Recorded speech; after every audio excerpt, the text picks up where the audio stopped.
Hello guys, welcome to my YouTube channel Atropine medical classes. आज हम नए topic पर बात करेंगे। इसमें नर्वस सिस्टम की और इसमें अबनॉर्मलिटीज़ की। तो इसमें की जो भी अबनॉर्मलिटीज़ होती हैं हम उस पर डिस्कस करेंगे। सबसे पहले हम बात करेंगे आज जो टॉपिक है वो है हेड इंजरी। हेड इंजरी क्या होती है उसकी डिफिनेशन हम देखेंगे। रिस्क फैक्टर क्या होते हैं, उसके साइन एंड सिम्टम्स क्या होते हैं, पैथोफिजियोलॉजी उसकी क्या होती है, इन सब चीज़ों पर आज हम डिस्कस करेंगे। सबसे पहले हम जान लेते हैं कि हेड इंजरी क्या होती है। तो हेड इंजरी क्या होती है? हेड इंजरी होती है इसमें डिफिनेशन की देख बात करें तो डिफिनेशन होता है impairment of brain function. Impairment of brain function, brain function का सही से काम ना करना, ब्रेन का फंक्शन डिस्टर्ब हो जाना। किस कारण से? Due to the destruction in the continuity of brain tissue. Brain के जो टिश्यू हैं उनकी कंटिन्यूटी जो प्रॉपर जो वर्क कर रहे हैं उस वर्क में डिस्ट्रक्शन हो जाना, जिससे कि डिस्टरबेंस हो जाना, जिससे कि उनका जो फंक्शन हो वो सही से प्रॉपर ना हो जाए। तो ब्रेन का क्या फंक्शन होता है? जितने भी जैसे कॉग्निटिव फंक्शंस हो गए और थिंकिंग हो गया, राइटिंग, जो भी हमारी उसके ब्रेन के फंक्शन है वो सब डिस्टर्ब हो जाए तो उसको हम बोलते हैं किसी भी डिसीज कंडीशन या फिर ट्रामा कंडीशन की वजह से, तो उसे हम बोलेंगे हेड इंजरी।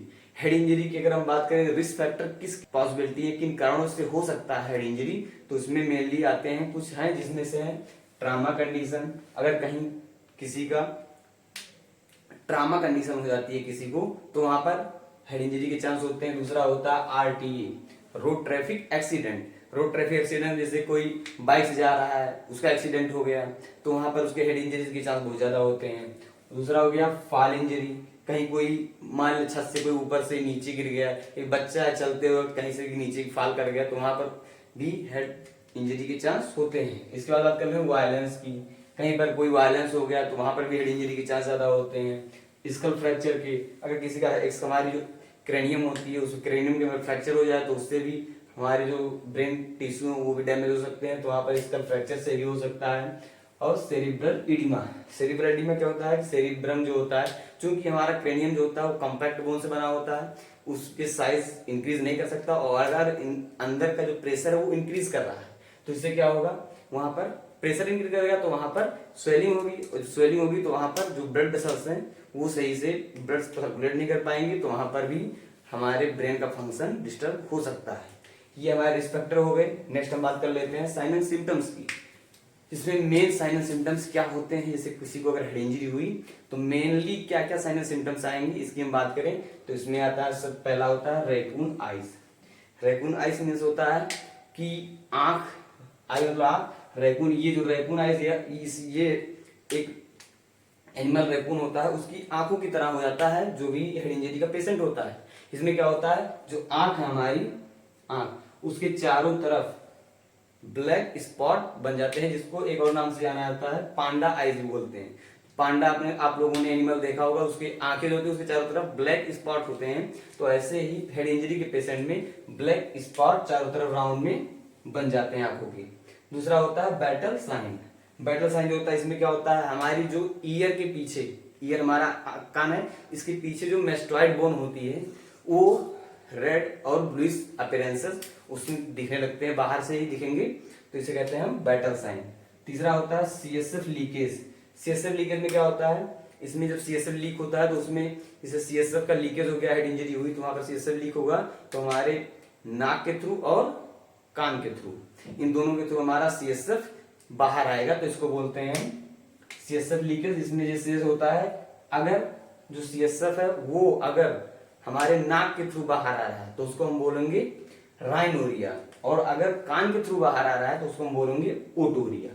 इसमें से ये दोनों हो गए राइनोरिया और ओटोरिया। राइनोरिया ऐसे देखा जाता है जैसे राइनस मतलब होता है नोज से और ओटो जो होता है वो होता है ईयर से, तो इसलिए अगर नाक से हो रहा है तो राइनोरिया और अगर कान से हो रहा है तो ओटोरिया।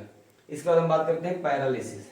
अगर किसी पेशेंट की हेड इंजरी हुई है तो उसको पैरालिसिस कंडीशंस हो सकती हैं, उसको बॉडी में अगर ब्रेन टिश्यू डेथ हुई तो पैरालिसिस कंडीशंस हो सकती हैं, वर्टिगो, उसको चक्कर आएंगे, उसके साइन और सिम्टम्स में येलोसी मतलब लॉस ऑफ कॉन्शियसनेस, पेशेंट का कॉन्शियसनेस भी लॉस हो सकता है अगर हेड इंजरी हुई है।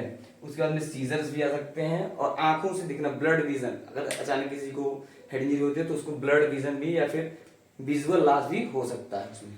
इसके बाद हम बात कर लेते हैं पैथोफिजियोलॉजी की, कि किसी को अगर हेड इंजरी हुई है तो पैथोफिजियोलॉजी मतलब कैसे उसको क्या क्या दिक्कतें, कैसे प्रॉब्लम्स आएंगी। सबसे पहले पैथोफिजियोलॉजी की बात करेंगे हम।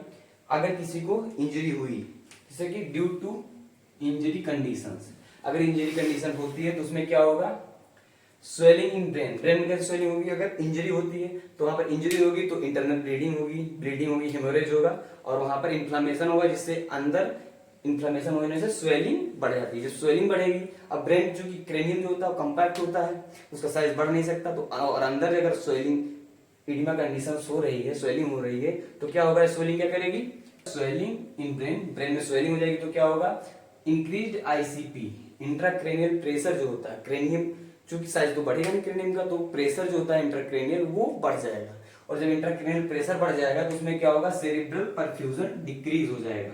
सेरिब्रल परफ्यूजन मतलब होता है ब्रेन को जो भी ब्लड सर्कुलेशन पहुंच रहा था वो घट जाएगा, और जब ब्लड का सर्कुलेशन ब्रेन को घट जाएगा, क्यों घटेगा, क्योंकि जो हमारी ब्लड वेसल्स थी वो पतली हो गई, प्रेशर उन पे पड़ गया, जिससे वो ब्लॉक हो गई, और ब्लॉक होने से क्या हुआ कि वहां पर परफ्यूजन, सेरिब्रल परफ्यूजन मतलब ब्लड जो सर्कुलेशन जा रहा था ब्रेन को वो रुक जाएगा, और जो रुक जाएगा तो वहां पर टिश्यू है उनको तो रिक्वायरमेंट है ऑक्सीजन की, तो ऑक्सीजन कैसे ब्लड के थ्रू ही जा रहा था, तो जब वहां पर ऑक्सीजन जाएगा ही नहीं तो वहां पर क्या हो जाएगा, सेरिब्रल हाइपोक्सिया कंडीशंस हो जाएगी, इस्कीमिया कंडीशंस हो जाएगी, सेरिब्रम में ऑक्सीजन की कमी हो जाएगी, जिसे सेरिब्रल हाइपोक्सिया या फिर सेरिब्रल इस्कीमिया बोल सकते हैं, उसे कंडीशन आ जाएगी। और जब सेरिब्रल हाइपोक्सिया कंडीशन आएगी तो क्या होगा, उसमें क्या हो जाएगा, necrosis of brain tissue, oxygen की डिमांड है, ऑक्सीजन पहुंच नहीं रही है, तो वहां के जो टिश्यू है उनकी डेथ शुरू हो जाएगी, और ब्रेन टिश्यू में नेक्रोसिस होना शुरू हो जाएगा, और नेक्रोसिस होने से क्या होगा, पेशेंट कोमा में चला जाएगा और लास्ट में उसकी डेथ हो जाएगी।